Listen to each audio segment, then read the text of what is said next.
하나님의 사랑과 은총이 넘치시기를 축원합니다. 오늘 5월 17일 목요일 수요일 날 아침입니다. 오늘도 하나님의 도우심과 돌보심으로 승리하는 귀한 하루가 되기를 바랍니다. 오늘 말씀은 어제 이어서 느부갓네살 왕이 어떻게 이 사드락과 메삭과 아벳느고의 믿음을 인정하고 또 그거에 대해서 어떠한 결과가 나타나느냐 하는 것을 오늘과 내일 말씀을 통해서 같이 생각해 보려고 합니다. 오늘 말씀은 다니엘서 3장 28절 말씀의 이 왕의 이야기입니다.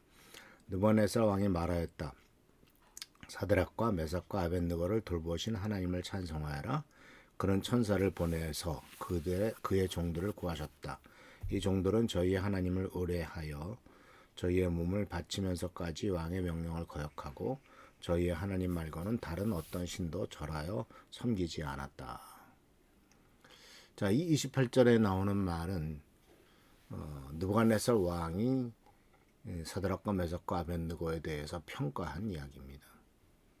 그러니까 하나님을 믿지 않는 왕이 하나님을 철저하게 신뢰하고 의지하면서 말씀대로 살면서 이제 핍박을 당했던 그 사람에 대한 이야기를 하고 있는 것이죠.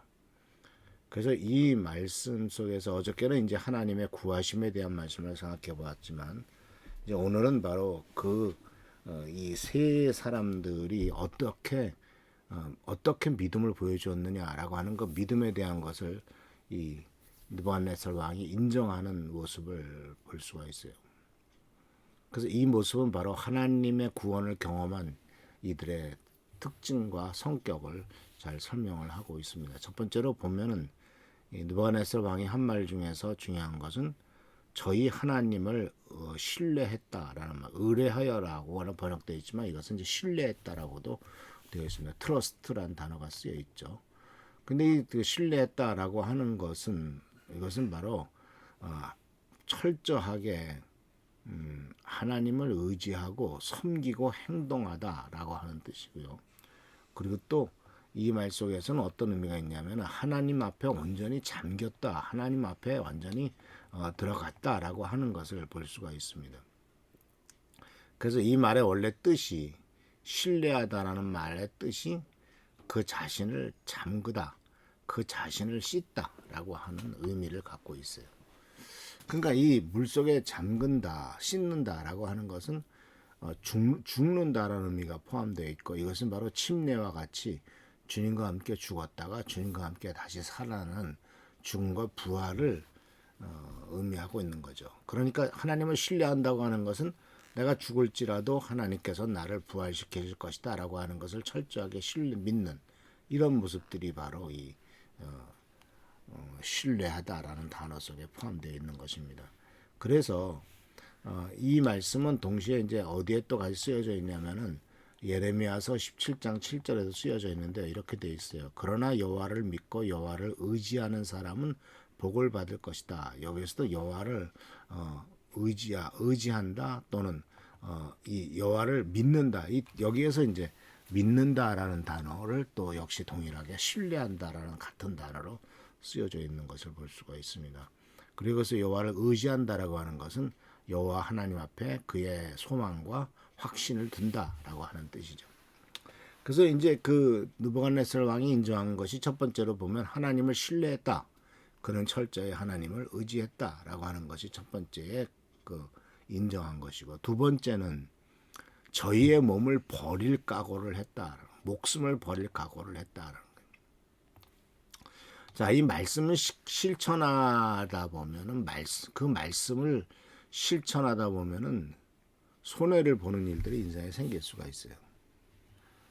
그래서 우리가 일상생활을 하면서 하나님 말씀대로 살려다가 손해 보는 일에 대해서는 이게 그 세상적인 눈에 봤을 때 손해죠. 세상에서의 손해입니다. 그 손해를 감수할 것이냐 안 할 것이냐. 근데 그 중에 가장 큰 손해가 뭐겠습니까? 목숨에 대한 손해죠. 그런데 이 느부갓네살 왕은 이들은 말씀대로 살려고 하기 위해서 자기 목숨을 걸었다라고 하는 거죠. 말씀을 따르기 위해서 목숨을 건 대가를 치르려고 했다라고 이렇게 이미 치렀죠. 왜냐하면 그들은 풀무불에 던져 넣었으니까 이미 풀무불에 들어갔다는 것은 거의 뭐 죽었다는 뜻이 아니겠습니까? 그런데 이러한 명령은 그들이 신명기 26장 16절에 나오는 말씀을 그대로 순종한 것이죠. 이렇게 되어 있습니다. 오늘 주 당신들의 하나님의 이 규례와 법도를 지키라고 당신들에게 명령하시니 당신들은 마음을 다하고 목숨을 다하여 이 모든 계명을 지키십시오. 목숨을 다하라는 명령이 있습니다. 목숨을 다해서 지켜라. 그러니까 이 명령을 지키다가 목숨이 날아간다 하더라도 이 명령 지키는 것이 더 중요하다라고 하는 말씀이죠. 목숨을 그대로 지켜라. 말씀을 지켜라. 하는 말씀이고 또 역대하 34장 31절 말씀 속에서도 바로 끝까지 잘 지키라라고 말씀하신 것을 볼 수가 있어요.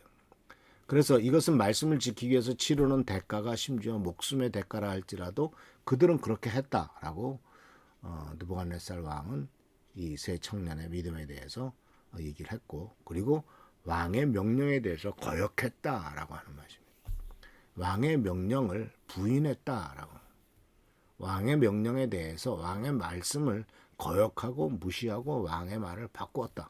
왜? 그 말이 하나님의 명령과 충돌하기 때문에 하나님의 명령에 상치되기 때문에 우리는 그 명령을 따를 수가 없다.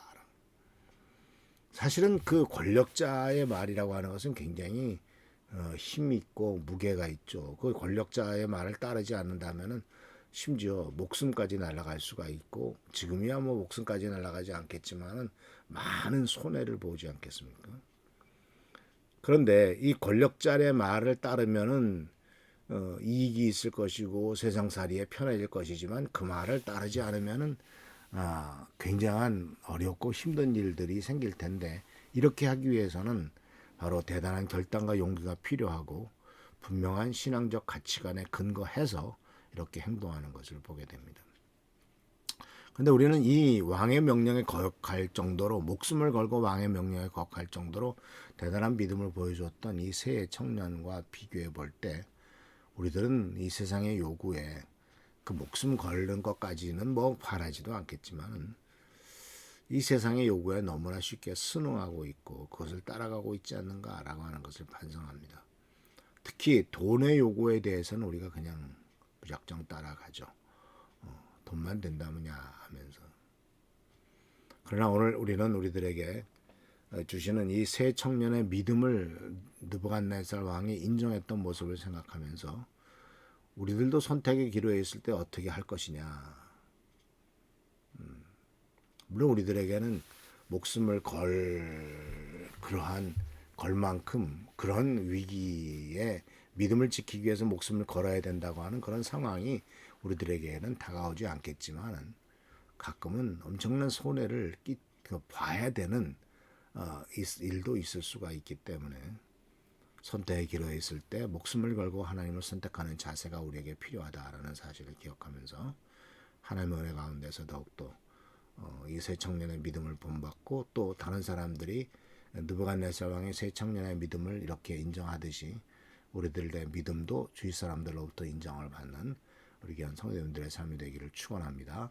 하나님께서 우리들에게 힘을 주시고 이 모든 믿음의 행위에 분명한 응답과 축복과 은혜를 허락하실 것입니다. 기도하겠습니다. 오늘도 하나님께서 함께 하신 은혜를 감사드립니다. 연약하고 부족한 우리들의 삶을 주관하여 주시고 보살펴 주셔서 말씀대로 행할 수 있도록 도와주시고 아버지 하나님 세상에서 뭐라고 하더라도 그 말씀이 그것이 세상 하나님의 말씀과 어긋나다면 기꺼이 하나님의 말씀을 따르고자 하는 결단을 행할 수 있는 우리가 되도록 인도하여 주옵소서. 새 청년의 믿음을 본받을 수 있도록 도와주시고 하나님께서 우리들의 삶을 지키실 것을 믿고 순종하며 나가도록 도와주옵소서. 오늘도 함께 하시고 지켜보살펴 주실 줄 믿사옵고 예수 그리스도의 이름으로 축복하며 간절히 기도하옵나이다. 아멘. 나라 민족을 위해서 교회를 위해서 또 우리 교회 성도님들 여러 가지 부족하고 연약한 성도님들을 위해서 기도하시는 여러분 되시기를 축원합니다. 할렐루야 축복합니다. 감사합니다.